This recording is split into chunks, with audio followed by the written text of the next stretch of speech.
hadn't planned on staying the weekend. It was meant to be a quick visit, help my friend unpack a few boxes, share a meal, and drive back home.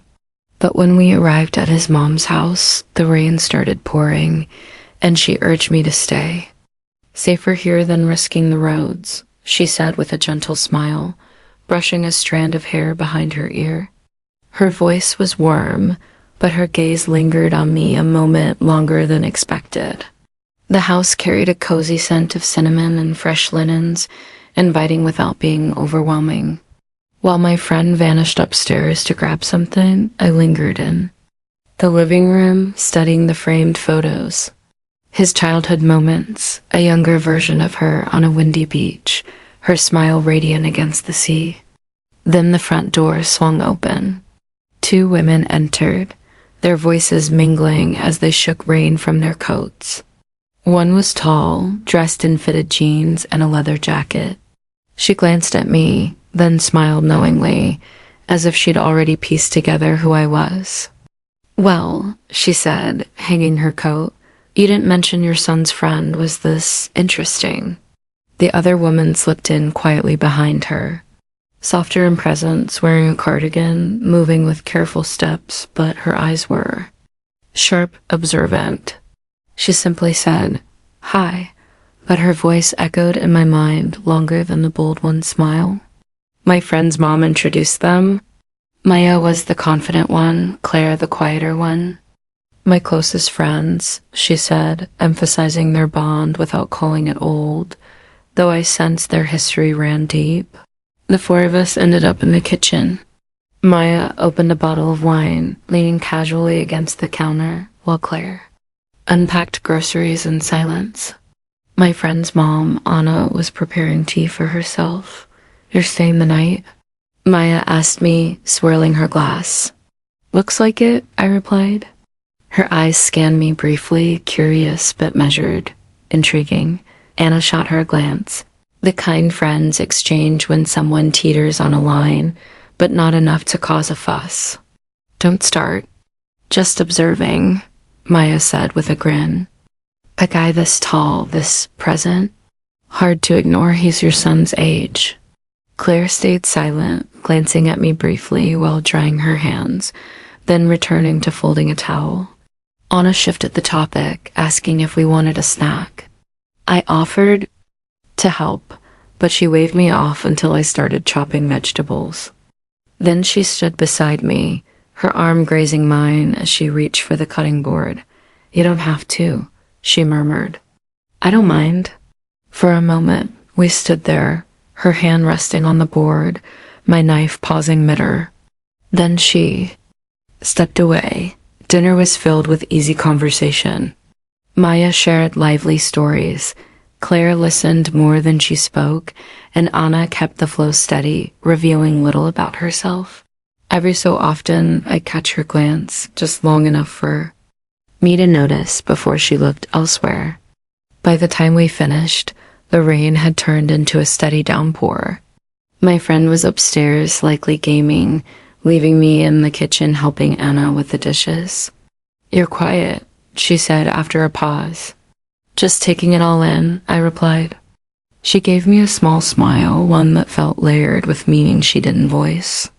From the living room, Maya's voice called out, "Anna, bring the wine and your quiet guest." Anna's eyes met mine briefly before she grabbed the bottle. "Come on," she said. And just like that, the 4 of us were together again, rain tapping the windows, wine flowing, and a warmth settling in my chest I couldn't quite name.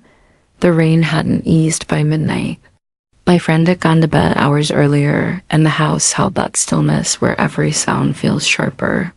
I lay on the couch, staring at the ceiling, listening to water rush through the gutters. I wasn't tired, restless was closer. A faint clink of glass drew me to the kitchen. I padded down the hallway barefoot, careful not to disturb anyone. Anna was there, in a pale robe ending just above her knees, the fabric soft at the collar. She was pouring hot water into a mug, the under cabinet, light casting a gentle glow on her face. She didn't seem surprised to see me. "Can't sleep?" She asked, her voice soft, mindful of the quiet house. Not really. I leaned against the counter across from her. Rain's loud when you're not used to it, she said. I like it. She stirred her tea slowly, eyes still on the mug. Want some? Sure. She made a second cup, sliding it toward me. Her fingers brushed mine as I took it, not deliberate, but noticeable. You've been quiet tonight, she said after a sip. Just listening, I replied. You and your friends, you've known each other a long time. Since high school, she said with a faint smile. We've shared a lot. The rain filled the pause. I noticed. You didn't drink as much as they did, I said. Her eyes met mine fully, a hint of amusement in them. You noticed that? Hard to miss. She sipped her tea, her lips curving slightly. I like staying clear-headed. Wine makes me too relaxed. The way she said relax tightened my chest. We stood in silence until she spoke again. You're different from your friend. You watch people. Most guys your age talk to fill the space. You don't. I shrugged. I like knowing what I'm stepping into before I go too far. Her gaze lingered, then she nodded and set her mug down. The robe shifted as she leaned forward, and I caught a faint scent of her shampoo. She didn't adjust it. Your room?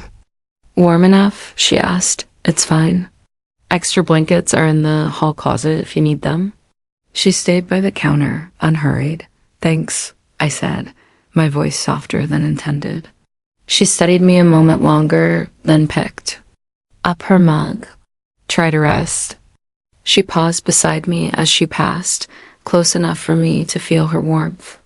In a low voice, she said, Don't stay up all night thinking. Then she was gone, her steps fading into the hall, leaving the scent of tea and shampoo behind. I stood there a long time before returning to the couch. The next afternoon, the rain had softened to a drizzle. My friend and Anna had gone to grab groceries, leaving me in the living room flipping through channels. A knock came, and Maya let herself in, carrying a grocery bag, sunglasses perched on her head despite the gray sky. Your chaperones left. You alone, huh? She said, kicking off her shoes. I think they trust me, I replied, setting the remote down. She laughed. That's sweet. I don't. She placed the bag on the counter, pulling out 2 bottles of wine. Help me with these. I followed her to the kitchen, taking a bottle from her hand, the glass cool from outside. Didn't expect you, I said. I live 5 minutes away. She glanced over her shoulder with a playful smile. Wanted to see if you're as quiet without an audience. Guess you'll find out. Maya leaned against the counter, arms folded. You know, Anna rarely has guests stay over. She values her space. Then unfortunate, I said. She tilted her head, studying me like a puzzle. Fortunate, or maybe you're the kind of person she makes room for?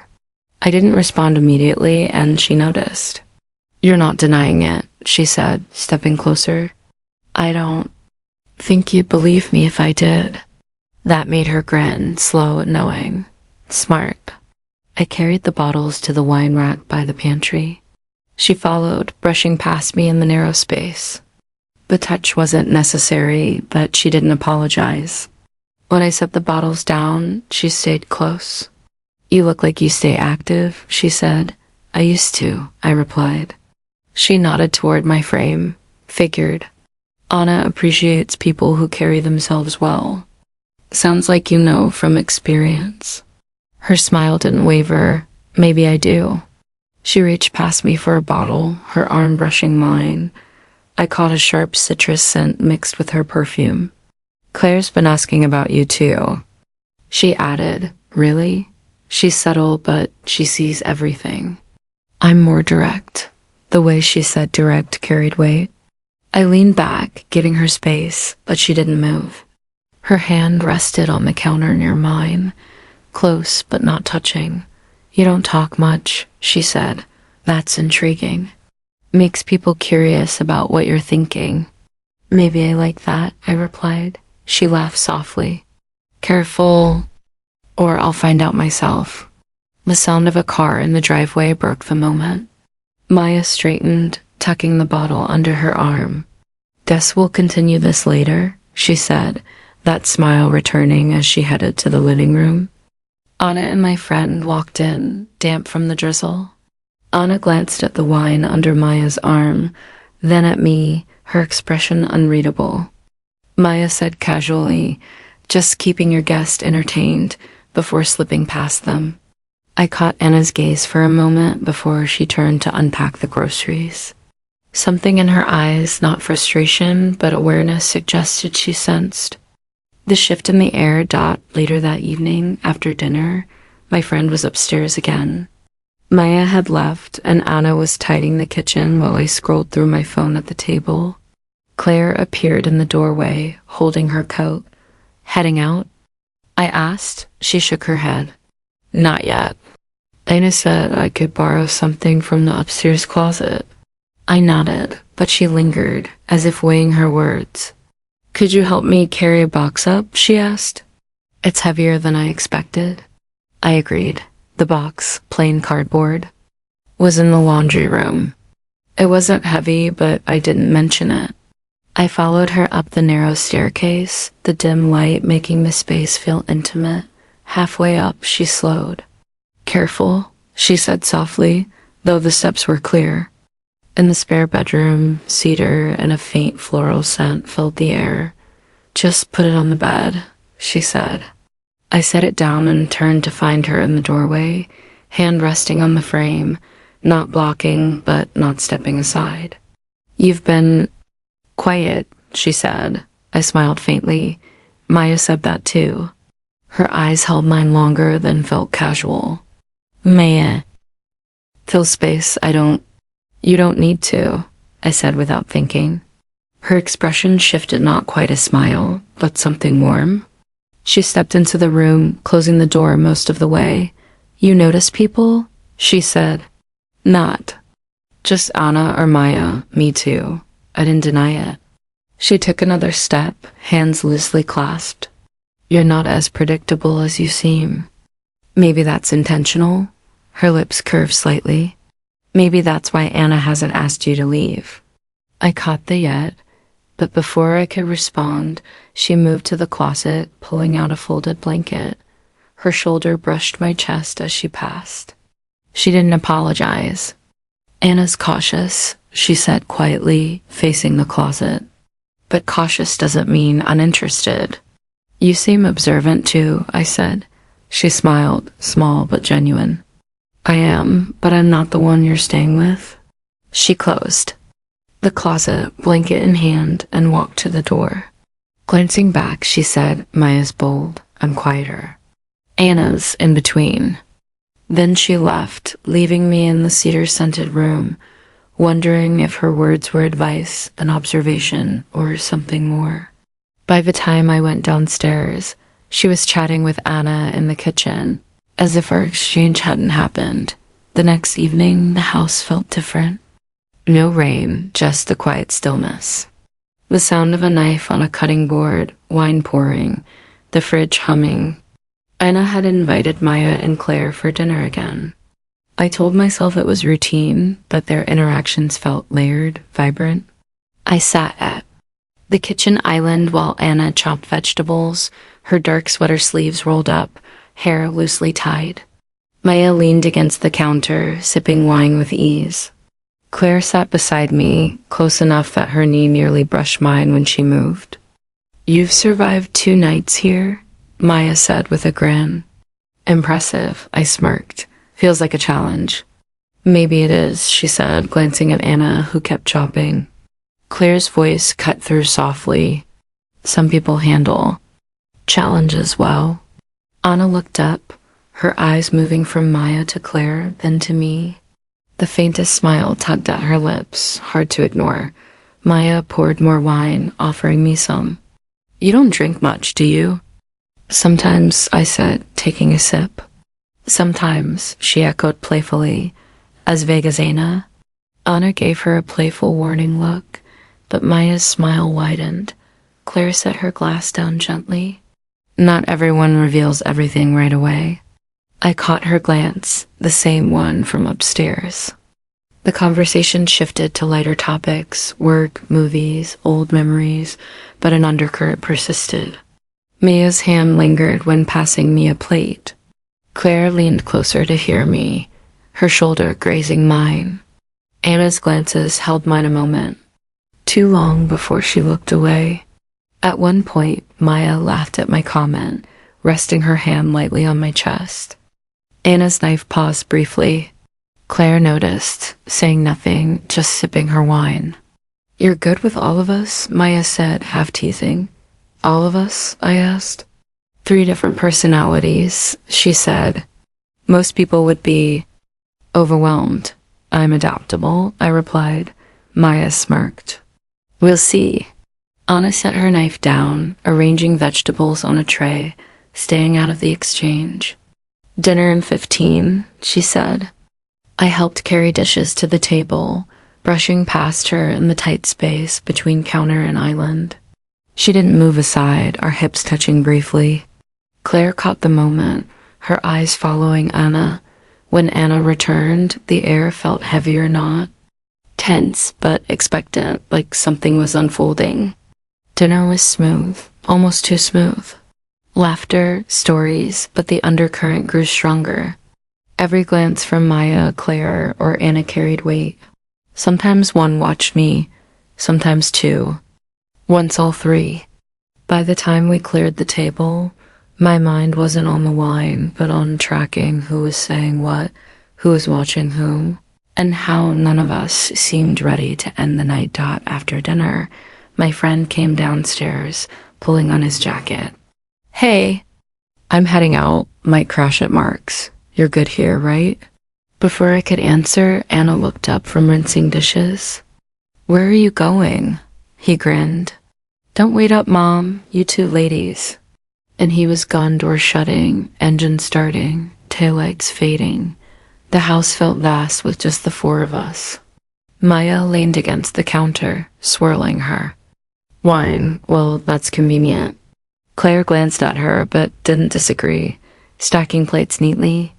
Anna kept wiping the counter in slow circles, her back to us. I stayed at the island, feeling the moment's weight. Maya broke the silence. "So, what do we do with him now?" Anna turned, her tone calm. "Maya, really?" Maya feigned innocence. "I'm just saying he's here, not running off like your son." Claire set the plates in the sink. "You don't need to make everything a game," Maya smirked. "You saying you're not curious?" Claire's eyes flicked to me. "I didn't say that." Anna's gaze was steady. "You 2 should relax." "Should we?" Maya asked, stepping closer to me, deliberate but not pushy. She stopped a few feet away, tilting her head. "You've been here long enough to see we're different, but you haven't picked a lane, have you?" I didn't answer immediately. Anna watched me now, Claire's gaze softer. Maya chuckled. "Thought so." She brushed a speck off my shirt, stepping back. Anna exhaled, almost a sigh. "I'm making coffee." "I'll help," Claire said, following her to the machine. Maya stayed near me, her fingers tapping the island lightly. "Anna's thoughtful," she said softly.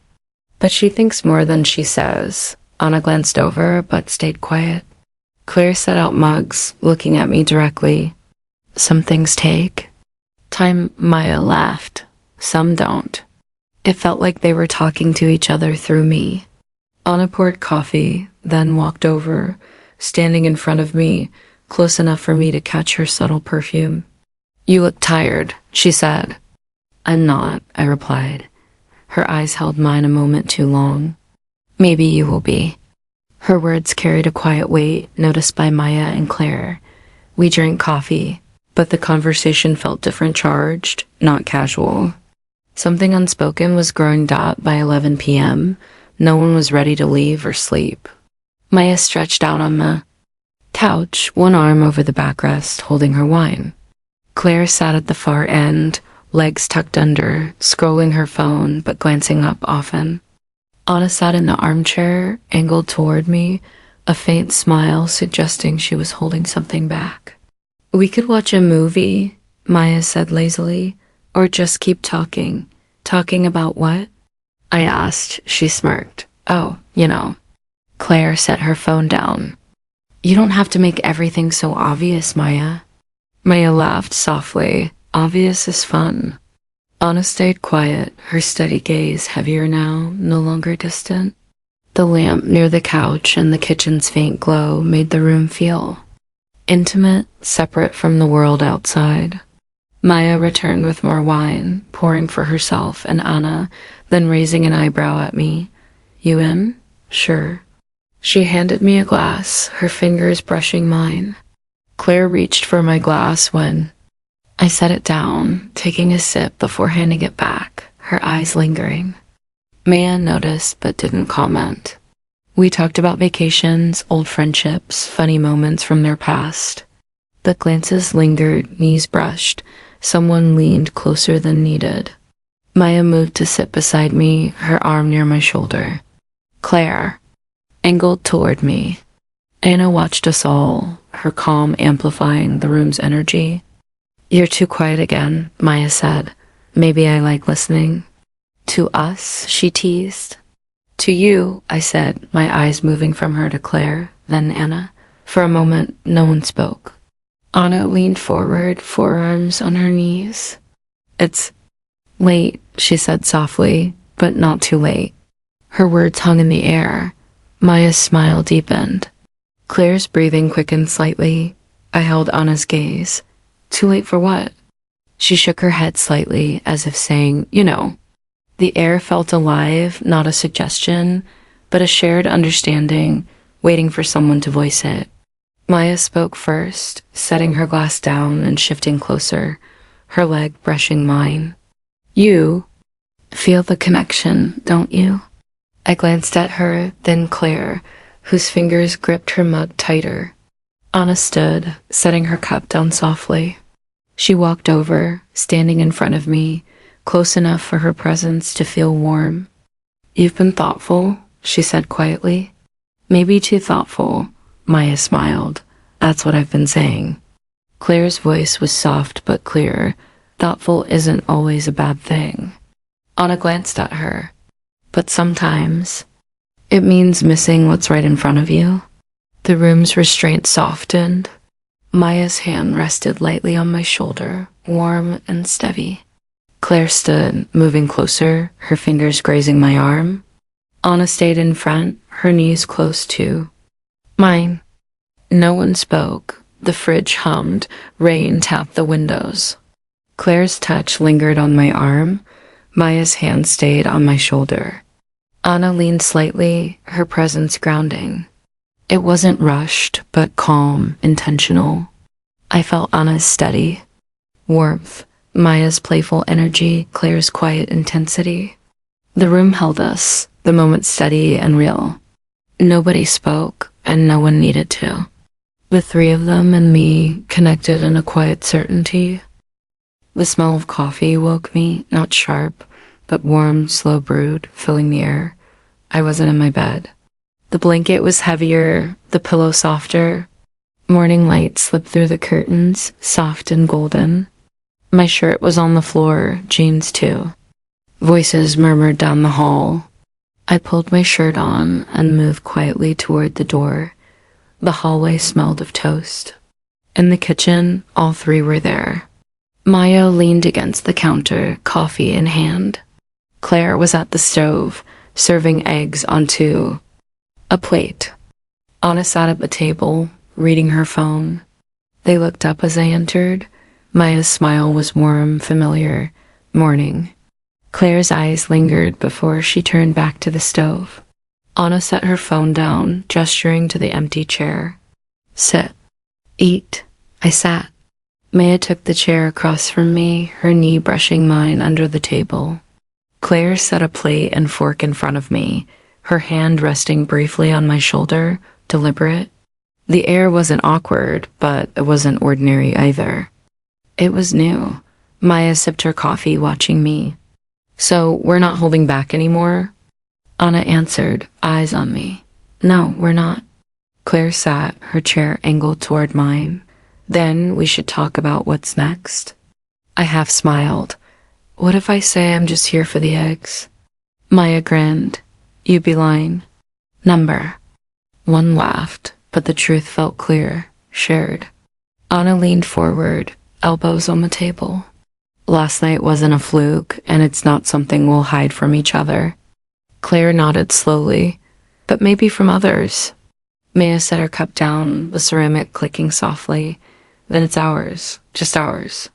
The agreement settled like a bond. No one argued.